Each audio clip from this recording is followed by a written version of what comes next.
Ойноп жатып сууга түшүп кеткен 2 жашар баланын жансыз денеси табылды.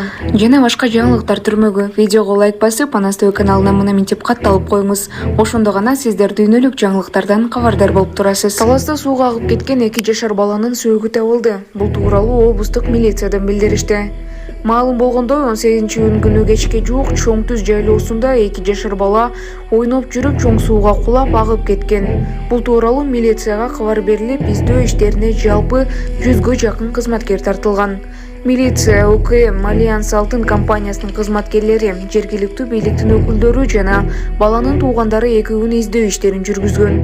Бүгүн 20-июнда атайын техниканын жардамы менен сайдагы суунун нугу башка жака бурулуп, суу азайганда 2 жашар баланын сөөгү ташка кыпчылып калган жеринен табылган.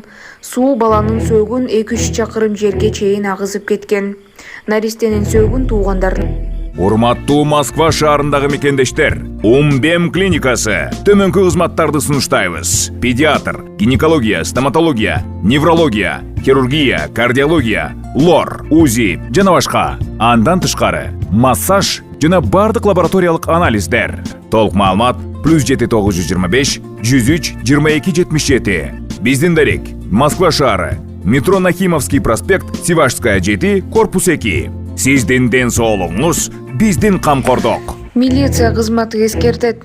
Парктагы сүрөт Кыргызстанда тартылган эмес. Бишкектеги Ататүрк паркында тартылган деп тарап жаткан сүрөт Кыргызстандын аймагында тартылган эмес.